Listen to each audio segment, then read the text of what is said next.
حضور نے فرمایا ابھی تم پر ایک شخص آئے گا۔ حضور وہ کون ہے؟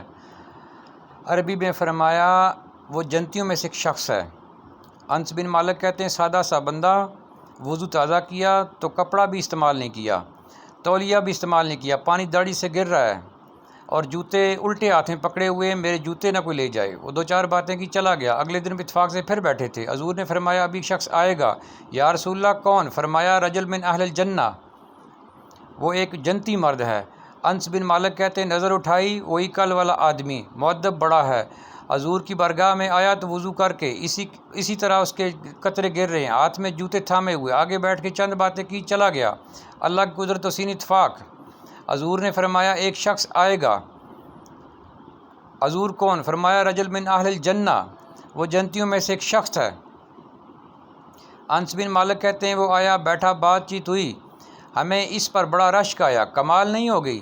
حضور صلی اللہ علیہ وسلم کو اشارتاً جنتی کہہ دیں تو اس کی موج لگ جائے۔ حضور صلی اللہ علیہ وسلم نے 3 دفعہ جنتی کہا، سبحان اللہ، بڑا اعزاز ہے۔ عبداللہ بن عمر کہتے ہیں جب وہ باہر نکلا تو میں اس صحابی کے پیچھے ہو گیا، ان سے گزارش کی کہ آپ مناسب سمجھیں تو 2-3 دن میں آپ کے گھر میں مہمان نہیں بنا لیتے۔ وہ کہنے لگے بسم اللہ۔ اس کے گھر 3 دن رہا اور 3 راتیں مہمان رہا۔ کیوں؟ میں دیکھنا چاہتا ہوں کہ وہ کون سا عمل کرتا ہے جس کی وجہ سے رسول پاک نے اس کو جنت کی بشارت دی۔ 3 دفعہ جنت کی بشارت عطا فرمائی۔ لیکن حضرت عبداللہ بن عمر کہتے ہیں ایک تو وہ ضرورت کے وقت بولتا، باقی ٹائم چپ رہتا، اور کوئی خاص عمل نہیں، روٹین کی نماز پڑھتا ہے، روٹین کے وظائف پڑھتا ہے، میں اس سے زیادہ نفل پڑھتا ہوں، میں رات کو تہجد کے لیے اٹھتا ہوں، وہ سویا ہوتا ہے۔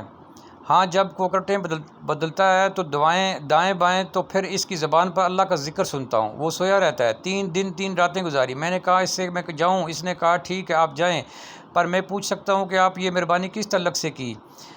عبداللہ بن عمر کہتے ہیں کہ میں نے اس سے کہا کہ بھائی 3 دن تو ہمارے بیٹھے حضور صلی اللہ علیہ وسلم نے آپ کو جنت کی بشارت دی، تینوں دن رسول نے تیرے لیے جنت کا اعلان فرمایا، لیکن یار میں تو 3 دن سے تیری ٹو میں ہوں، میں چاہتا ہوں کہ وہ بھی خیر والا عمل تجھ سے حاصل کروں اور میں بھی کروں تاکہ رب کریم میرے اوپر بھی رحمت فرمائے، حضور میرے بارے میں بھی جنت کا اعلان کریں۔